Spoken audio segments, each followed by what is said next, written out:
Hi, I'm BTBrummie. Welcome to our first episode of Headcases and Brain Farts.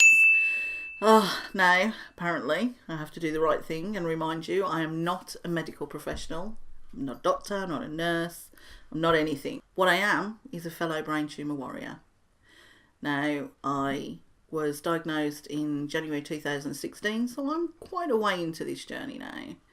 And I've had 3 craniotomies, so I guess I've got a little bit of experience in things. So today we're going to talk about MRIs. Now most of you, if you've been diagnosed with a brain tumour, will have had one of these already. MRI stands for, let me get this right, magnetic resonance imaging.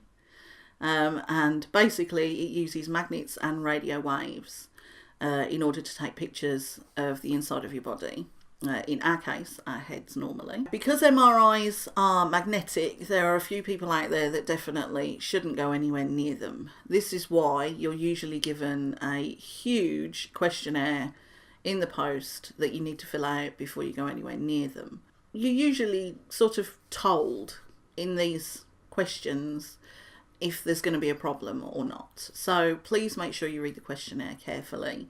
And if you have any questions, there's usually a phone number that you need to call that you can ask anything about. And please, I encourage you to call them if you're worried about it at all. So a lot of people find MRIs claustrophobic. That's because they're a big, long tunnel and there usually isn't a lot of space in there.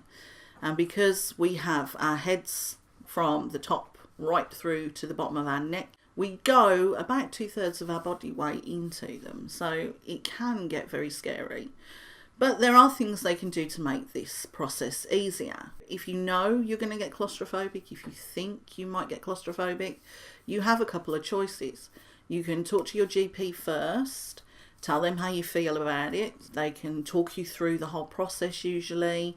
But there is a few medications they can give you to try and relax you and make you go through things a little easier. There will, of course, be side effects to those, so please talk to your GP carefully about that. Make sure that you're doing the right thing for yourself and that you're not doing it just because you think you can't do it. Trust me, by the end of this process, you're going to do so many things that you think you're not capable of. You will find you are such a strong person, and that is a promise. Also, if you are nervous, when you get to the MRI place, you can talk to the radiographer or radiographer, however you pronounce it.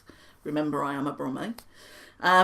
So you can talk to them, explain that you're nervous. If you've taken medication, please tell them that you've taken the medication. They're usually really nice people. They will talk you through the process. Some even have music they can pipe through. Others have pictures they can put on the wall to sort of keep your attention taken away from the really loud pounding noise that is about to start. And usually they will talk you through every sort of little process that you'll go through. Now, the other thing that you will probably find happening is that they may take you out halfway through to give you a product called Contrast. Now, this is a pink, horrible, nasty liquid that is usually given by injection for brain tumour patients. It's injected into your arm. They pull you out halfway through and then you will probably feel it start going around your body. And the way to describe feeling it is like a warm, fuzzy, kind of glowy feeling, and you'll feel it sort of go right round your arms, round your head, round your legs, and then it will settle in your pelvic region. Now, the reason I want to warn you about this is because it can actually feel like you need the bathroom. You don't need the bathroom, I promise you. It is just literally the liquid settling in your kidneys which will filter it out and make it safe, but it will feel like you need the bathroom. Please don't move. If you move, they will have to start the entire scan again and you're putting yourself in the position of being in the machine longer. It's not worth it, really. Clench your muscles if you really feel you need to, but don't move, okay? The first time you're given it, the radiographer will stay in the room with you just to make sure you don't have an allergic reaction to it. It's extremely rare because they've changed the ingredients over time so that this sort of thing doesn't happen. Odds are if you've had it once and there wasn't an issue, you're not suddenly going to develop an allergic reaction to it. After you've had the scan, which is a misnomer in itself because it's actually lots of little scans performed together, which is why the radiographer will tell you to breathe in and hold your breath at certain times.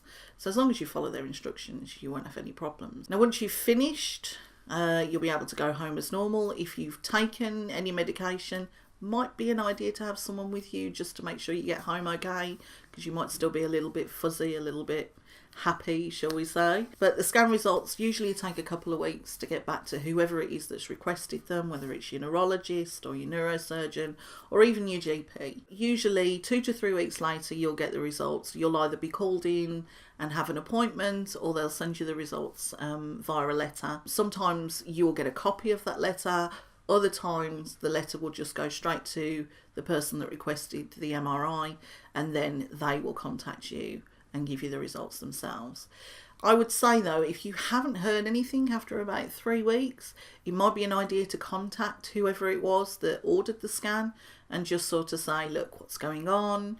It's been a few weeks now and, you know, I'm getting a little stressed. I'd like to know what the results are.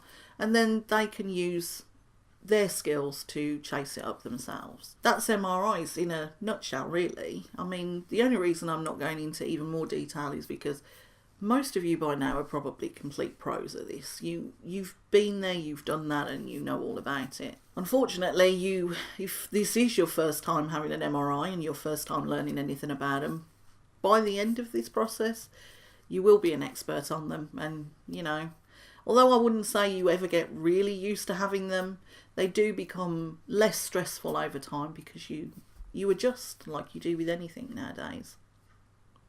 So that's MRIs. I hope there's been something in here to be helpful and useful for you. So that's it for our premiere episode. Next week we're going to be talking about CT scans. And I'm going to be telling you a little bit about how I came to the process of deciding to do this show. Hopefully you will join us then. Now, the reason this one's trying to be kept a little bit shorter is because at the end of each episode I am going to be talking to you about something that we've decided to call the mystery spot.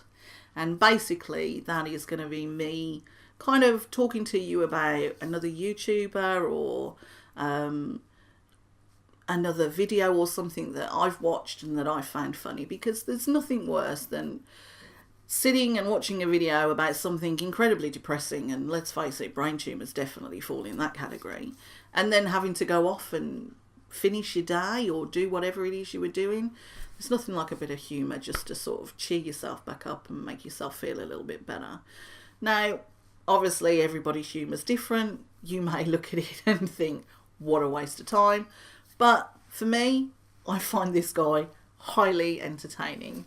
So the guy I want to talk to you about is called BATDAD. I mean, really, with a name like that, it kind of says it all. He's a family guy. He wears a Batman mask and he goes around tormenting the awful pants off his entire family. You'll find him on YouTube. The link will be in the comments below. But please go and give him a watch. I promise you won't regret it. He's really funny. That's it for this week. I really hope you'll join us next week. And please remember to like, share and subscribe. And take care of yourselves. Bye for now.